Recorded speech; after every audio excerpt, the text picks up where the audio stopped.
স্বাগত দীপ্তর সন্ধ্যার সংবাদে আপনাদের সাথে আছি আমি আনোয়ারুল আলম। শুরুতেই জানাবো সংবাদ শিরোনাম। বগুড়ায় দিনভর প্রধানমন্ত্রীর ব্যস্ত কর্মসূচি, পাচারের অর্থ ফিরিয়ে কৃষি ও ফ্যামিলি কার্ডে ব্যবহারের ঘোষণা। বাড়ল শুধু জ্বালানি তেলের দাম, কমেনি গ্রাহক ভোগান্তি, সংকট মোকাবেলায় বিকল্প উৎস খোঁজা হচ্ছে। কাল থেকে শুরু হচ্ছে এসএসসি ও সমমানের পরীক্ষা, সিসিটিভির মাধ্যমে নজরদারি করা হবে সকল কেন্দ্র।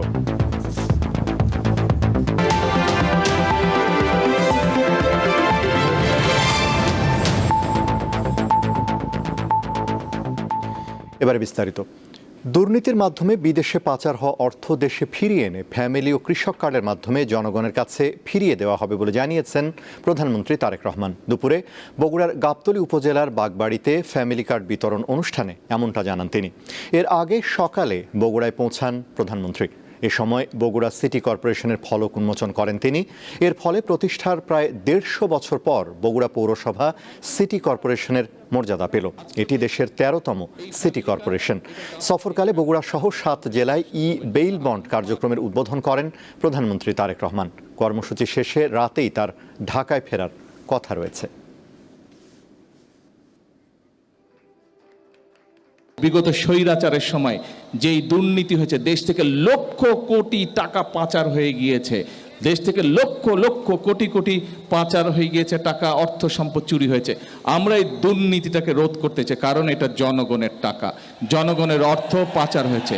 সেই টাকা দিয়ে আমরা ফ্যামিলি কার্ড করব ইনশাল্লাহ, সেই টাকা দিয়ে আমরা কৃষক কার্ড করব ইনশাল্লাহ।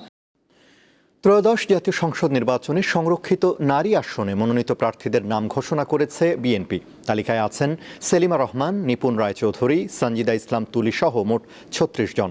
দুপুরে রাজধানীর নয়াপল্টনে দলের কেন্দ্রীয় কার্যালয়ে সংবাদ সম্মেলনে নাম ঘোষণা করেন প্রধানমন্ত্রীর উপদেষ্টা ও দলের জ্যেষ্ঠ যুগ্ম মহাসচিব রুহুল কবির রিজভী। গত ১৭ এপ্রিল সংরক্ষিত নারী আসনের প্রার্থীদের সাক্ষাৎকার শুরু করে বিএনপি। মনোনয়ন প্রত্যাশীদের সাক্ষাৎকার নেন দলটির মনোনয়ন বোর্ডের সদস্যরা।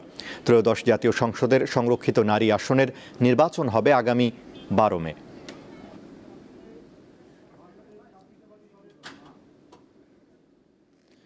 দেশের জ্বালানি সংকট মোকাবিলায় ভারত ও রাশিয়া সহ বিকল্প দেশ থেকে আমদানির উদ্যোগ নেওয়া হয়েছে বলে জানিয়েছেন বাণিজ্যমন্ত্রী খন্দকার আব্দুল মুক্তাদির। বিকেলে জাতীয় সংসদের প্রশ্নোত্তর পর্বে ব্রাহ্মণবাড়িয়া ২ আসনের স্বতন্ত্র সংসদ সদস্য রুমিন ফারহানার প্রশ্নের জবাবে তিনি এ তথ্য জানান। একই সঙ্গে নিত্য প্রয়োজনীয় পণ্যের সরবরাহ স্বাভাবিক রাখার জন্য আমদানি বৃদ্ধি করা হয়েছে বলেও উল্লেখ করেন মন্ত্রী। বিশ্বের অন্যান্য দেশে যেভাবে জ্বালানি তেলের দাম বেড়েছে, বাংলাদেশে সেভাবে বাড়েনি বলেও দাবি করেন বাণিজ্যমন্ত্রী। এর মাধ্যমে মূল্যস্ফীতি বাড়বে না বলেও আশা প্রকাশ করেন তিনি। এদিকে স্বরাষ্ট্রমন্ত্রী আশ্বস্ত করার পরও দেশে মবের ঘটনা ঘটছে বলে মন্তব্য করেন সংসদ সদস্য রুমিন ফারহানা। গত ১.৫ বছর এবং এরপরে গত ২ মাস ধরে আমরা মবের সংস্কৃতি দেখলাম।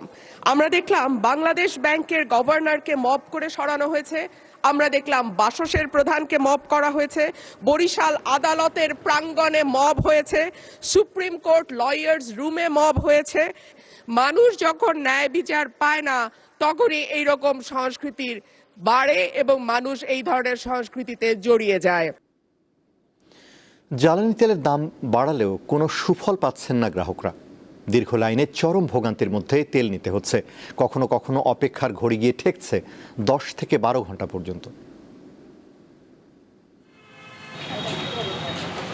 জ্বালানি তেলের জন্য নজিরবিহীন অপেক্ষা এখন রাজধানীর নতুন এক বাস্তবতা। হোক তীব্র রোদ, কিন্তু লাইন ছেড়ে যাওয়ার সুযোগ নেই।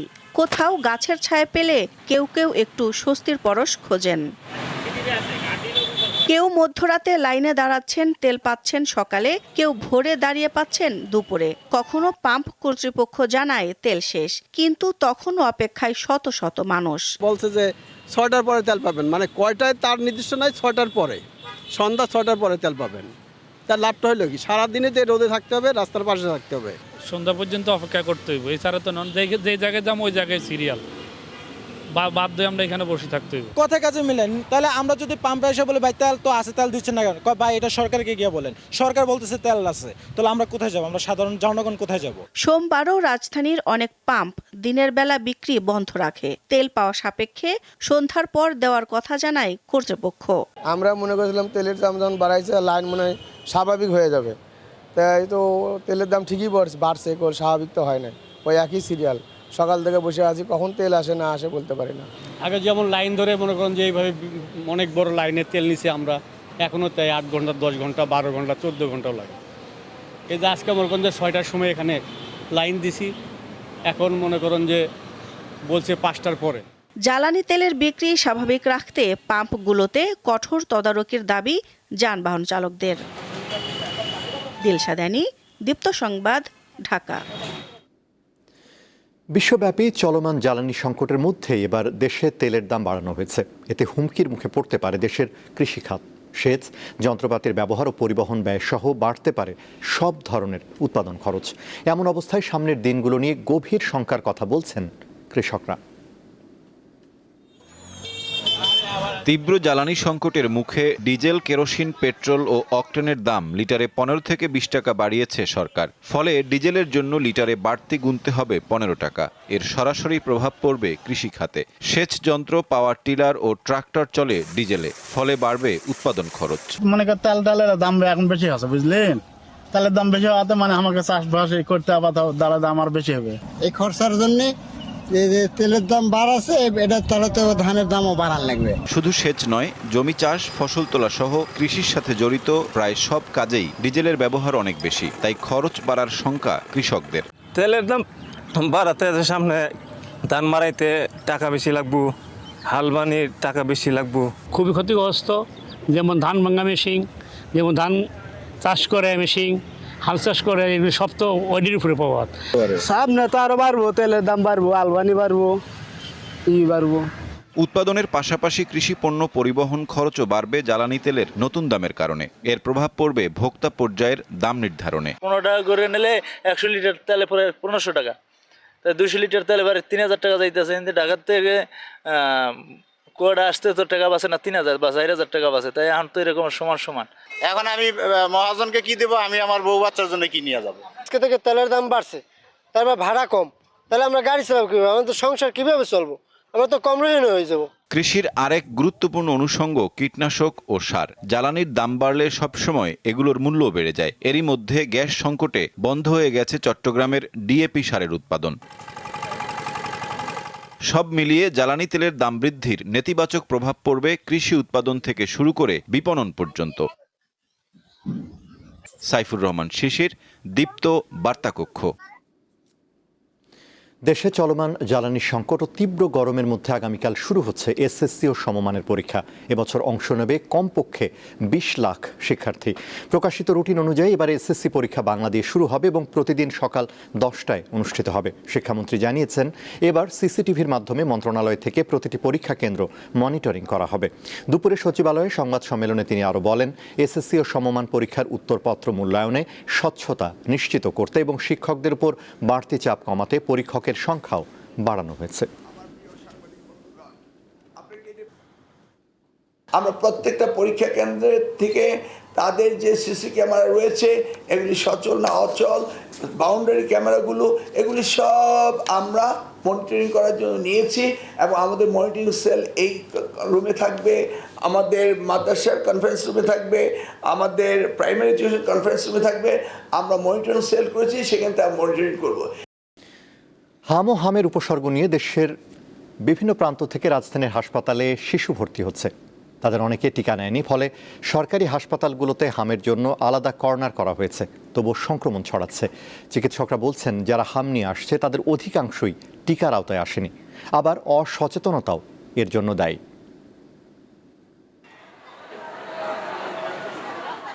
রাজধানীর মুগদা মেডিকেল কলেজ হাসপাতাল।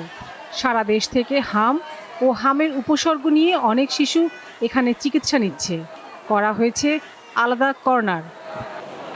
সোমবার দুপুর পর্যন্ত এই হাসপাতালে ভর্তি রোগীর সংখ্যা দাঁড়ায় 58। এমনই একজন মোহাম্মদ তাজবীর মাদারীপুরের কালকিনি থানা থেকে 1 সপ্তাহ আগে এসেছে। শিশুটি হামের টিকা পায়নি বলে জানিয়েছে তার মা। টিকা দেওয়ানো হয় নাই, মানে আমাদের গ্রামে যে টিকা দিতে আসে ওনারা আসছিল যখন 4টা টিকা দিছি, তারপরে আর আসে নাই। এখন ওই কার্ডটাও তো দেয় নাই, কার্ডটা দেয় নাই দেখে আর দেওয়া হয় নাই। বেশ কয়েকটি শিশুর স্বজনদের সাথে কথা বলে জানা গেল কেউ নিয়েছে টিকার 1 ডোজ, কেউ বা তাও নেয়নি। হামের টিকা তো আমরা ওইছে না যখন এই কারণে দিতে আসছি না। মানে এটা আমরা তো মনে হচ্ছে আমরা তো যে ক্লিনিকে ও জন্ম হয়েছিল সেই ক্লিনিকে তো আমরা তো মনে হচ্ছে যে সব কটা টিকা দেওয়া হয়েছে। তখন এই যে জ্বরটা আসছিল, আসার পর আমি ওই যে কার্ডটা দেখছি না, কার্ডে দেখছি যে হামের টিকা দেওয়া হয়নি।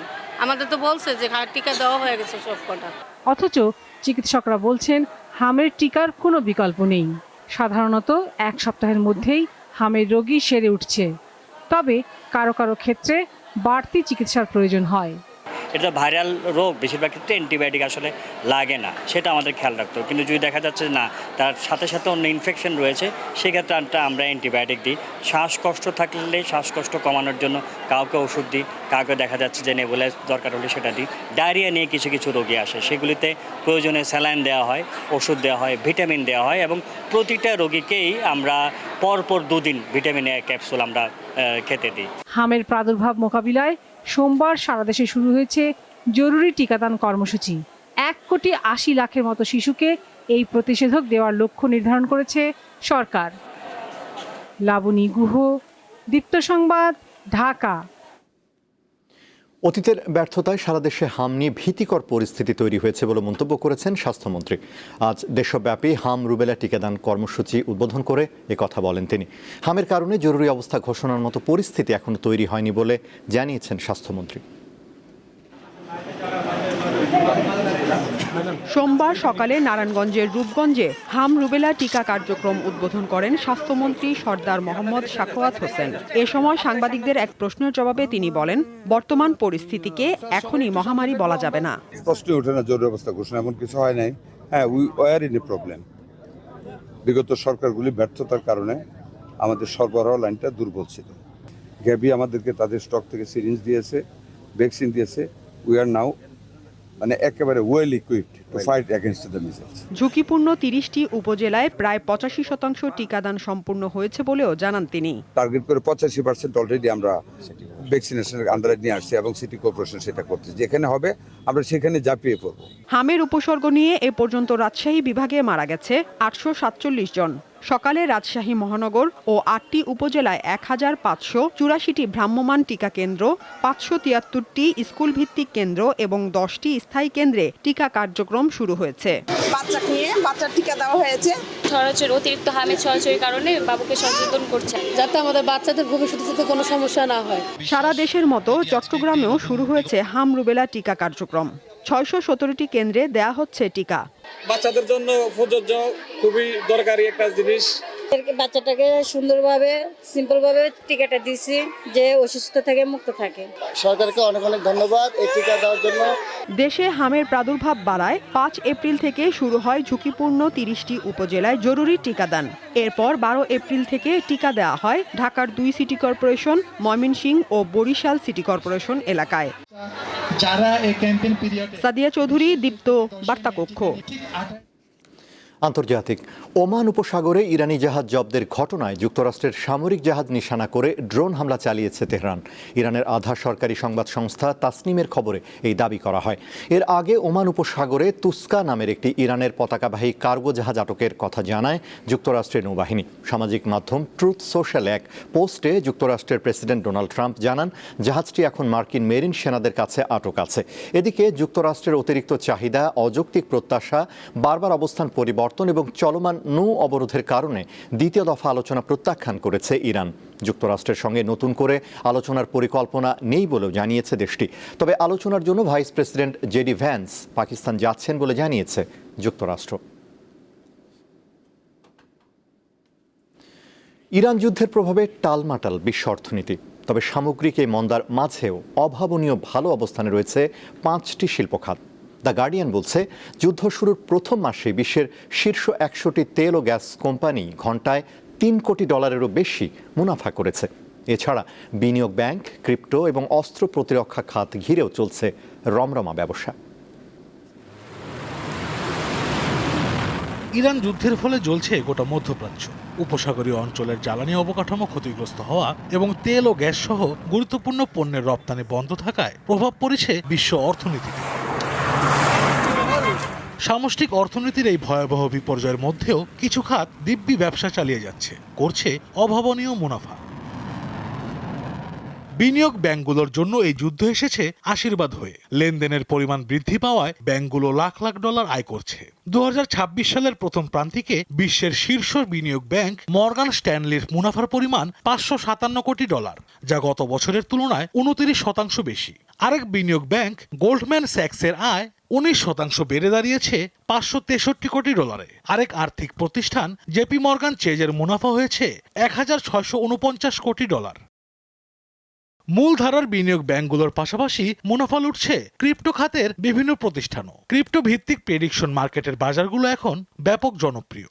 পলিমার্কেট বা কালশির মতো প্ল্যাটফর্মগুলোতে মানুষ যুদ্ধ ও নির্বাচনের ফলাফলের উপর বাজি ধরছে, যা থেকে প্রতিদিন গড়ে $10 লাখ বেশি আয় করছেন তারা।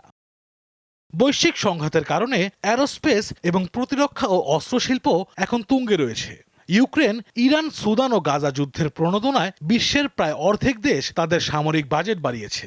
ফলে ড্রোন ও মিসাইল নির্মাতা কোম্পানিগুলোর শেয়ারের দাম গত এক বছরের তুলনায় বেড়েছে 32%। এছাড়া যুদ্ধের ধাক্কা সত্ত্বেও রমরমা ব্যবসা করছে কৃত্রিম বুদ্ধিমত্তা খাত। বিশ্বের শীর্ষ এআই চিপ নির্মাতা প্রতিষ্ঠান তাইওয়ান সেমিকন্ডাক্টর ম্যানুফ্যাকচারিং কোম্পানি এবছরের প্রথম 3 মাসে আয় করেছে $18.1 বিলিয়ন, যা গত বছরের তুলনায় 58% বেশি। ইরান যুদ্ধের সুযোগকে কাজে লাগিয়ে বড় অঙ্কের অর্থ আয় করছে বিশ্বের শীর্ষ তেল ও গ্যাস কোম্পানিগুলো। 28 ফেব্রুয়ারি যুদ্ধ শুরুর পর থেকে এক মাসে আরামকো, গ্যাসপ্রমের মতো কোম্পানিগুলোর অতিরিক্ত $2300 কোটি মুনাফা করেছে। যুদ্ধের প্রথম মাসেই শীর্ষ 10টি প্রতিষ্ঠান ঘন্টায় অতিরিক্ত আয় করেছে $3 কোটি বেশি। এমন পরিস্থিতিতে সবচেয়ে বড় সুবিধাভোগীরা হলো সৌদি আরবের আরামকো, রাশিয়ার গ্যাসপ্রম ও যুক্তরাষ্ট্রের এক্সন মোবিলের মতো প্রতিষ্ঠানগুলো। জ্বালানি গবেষকরা বলছেন, তেলের দাম গড়ে $100 থাকলে যুদ্ধের সুযোগে 2026 সালের শেষ নাগাদ তেল ও গ্যাস কোম্পানিগুলোর অতিরিক্ত মুনাফা প্রায় $23,400 কোটি পৌঁছাবে। আশরাফ শুভ, দীপ্ত, বার্তাকক্ষ। শেষ করব দীপ্তর সন্ধ্যার সংবাদ। তার আগে সংবাদ শিরোনামগুলো জানাবো আরও একবার। বগুড়ায় দিনভর প্রধানমন্ত্রীর ব্যস্ত কর্মসূচি, পাচারের অর্থ ফিরিয়ে কৃষি ও ফ্যামিলি কার্ডে ব্যবহারের ঘোষণা। বাড়ল শুধু জ্বালানি তেলের দাম, কমেনি গ্রাহক ভোগান্তি, সংকট মোকাবেলায় বিকল্প উৎস খোঁজা হচ্ছে। কাল থেকে শুরু হচ্ছে এসএসসি ও সমমানের পরীক্ষা, সিসিটিভির মাধ্যমে নজরদারি করা হবে সকল কেন্দ্র।